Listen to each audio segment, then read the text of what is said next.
REIT is very similar to other mutual fund, where REIT is an investment vehicle that pulls money from many other investors.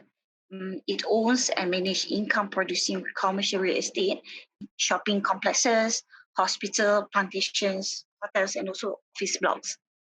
Basically, REIT has been managed by a professional team and it is highly regulated. And there is a trustee which act as a gatekeeper. For example, KLCC REIT, they have Maybank. Axis REIT, they have RHB. So an interesting fact about REIT is that they're going to distribute at least 90% of their total income to the investor.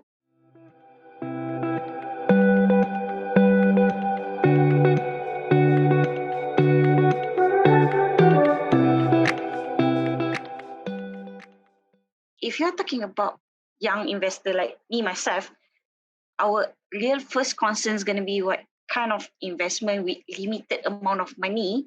Where can I invest my money? REIT is a good platform with such a very limited amount of money. It allows you to invest in various type of asset. It allows you to indirectly own various type of property. From the national point of view, we see that there is a statement come out from the EPF that more than 50% of EPF contributor can only survive their saving for the first 10 years. Let's say, for example, you are retired at the age of 60. With the EPF saving, you can only survive for the first 10 years. And then after 70 years old, you don't have any saving to your income. So basically, REIT is one of the platform because it's stable, it is highly regulated investment, and it always become a preferred choice of many institutional investors. For example, Al-Aqar, they have all big four. They have Tabung Haji, EPF, PNB, and also Kuat, because all these big four understand that REIT is the most stable, most safest way to do investment. And for us, we don't want only institutional investor. We want more retail players to be in. We want more individual unit holder to invest in REIT, so that instead of only having a saving in your EPF, you can also invest in REIT, which is gonna help you provide you a better return after you reach certain age. It's become one of platform that gonna provide you an income after you retire.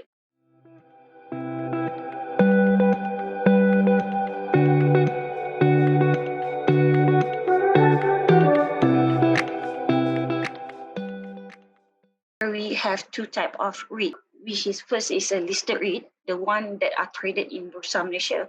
Second is that we also have unlisted REIT, which is a private REIT. Usually they have only one or two key sponsors, whereas the listed public REIT is just like similar to the shares that been traded in the market, where the public can also own the REITs. And for REIT in Malaysia, under listed REIT, for example, we have Sharia compliance and conventional type of REIT. For Sharia in Malaysia, we have four REIT that are Sharia compliance, which is Al-Aqar, first Sharia compliance REIT in Malaysia, followed by Axis, KLCC, and also Asalam.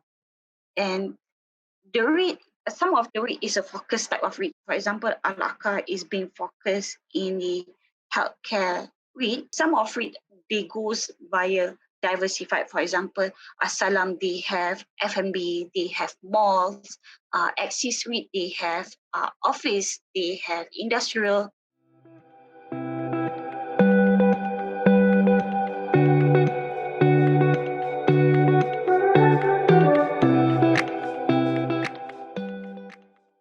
For example, if the REIT want to buy an asset, first they look into the activities of the tenants. The activities must be at least 80% Sharia compliant. Second is that when they raise a financing to acquire the asset, they need to make sure that the financing is Sharia compliant financing arrangement only. They can't go for conventional financing. And when they take an insurance for the building, for the property, it must be a takaful and Islamic insurance. And the key difference between conventional and Islamic is that there is a need to have a Sharia committee or Sharia advisor where these committee, these advisor gonna oversees the operation and ensures that all the Sharia guideline has been compiled by the REIT.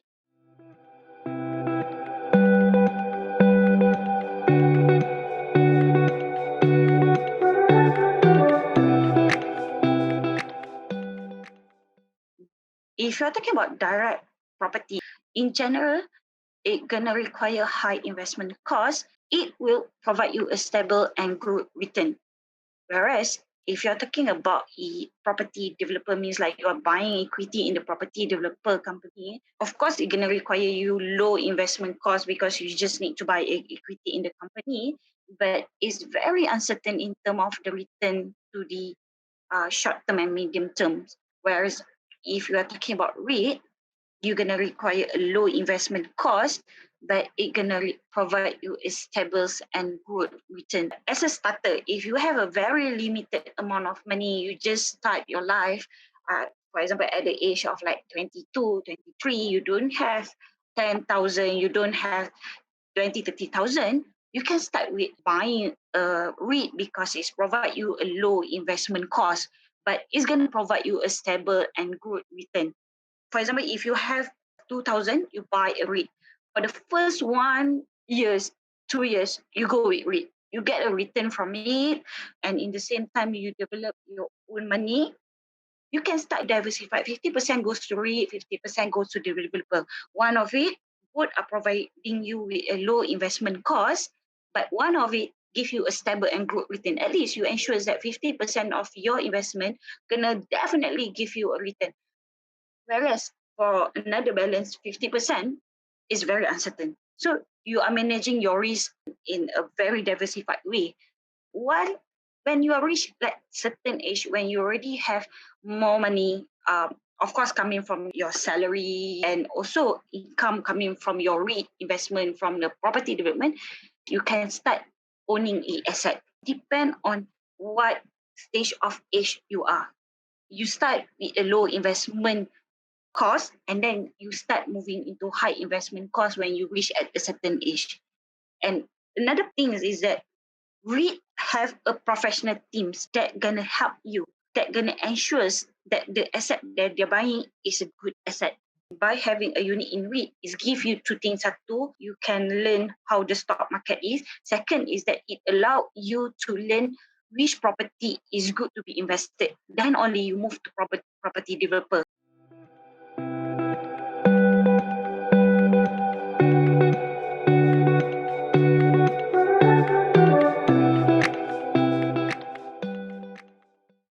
All the listed, especially the listed REIT, they need to come out with a quarterly reports. Informations that been provided, they're going to provide you what is the financial health of the company, P&Ls, balance sheet, cash flow of the company, and of course, there is also some informations on the prospect.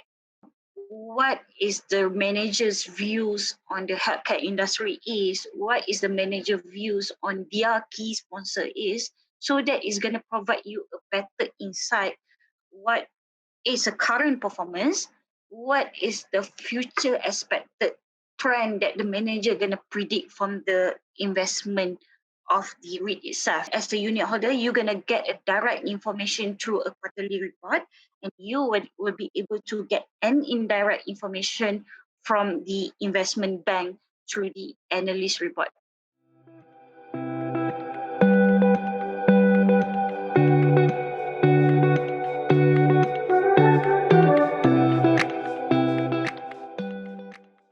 Pandemic really gives an exposure to all of us that it is very okay to have a virtual meeting. People get used to it.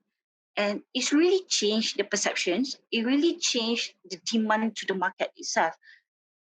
It's more like pandemic expedite most of the trend.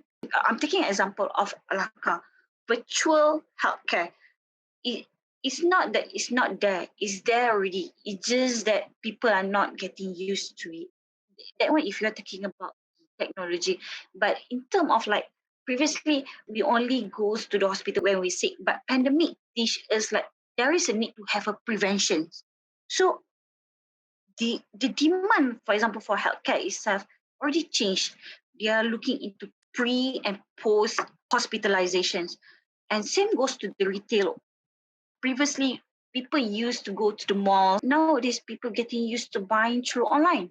So there is a change in the demand pattern.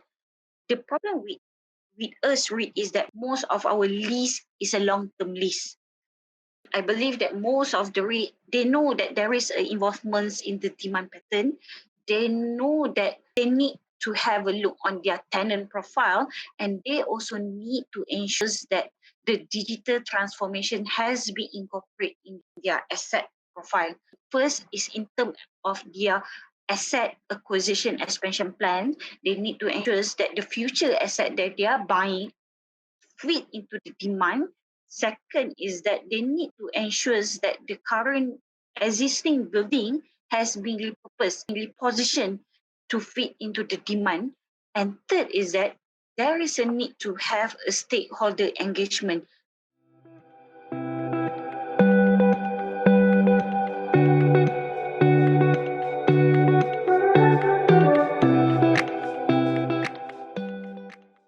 Mr. Mark, as a group, as an association, we did send a proposal and asking for a liberalizations of the withholding tax on the income distribution to all individual unit holder. We will definitely looking into a positive outcome to our proposal so that we gonna have more retail unit holder, because most of the REIT has been conquered by institutional unit holder. So there is a huge gap between individual and institutional.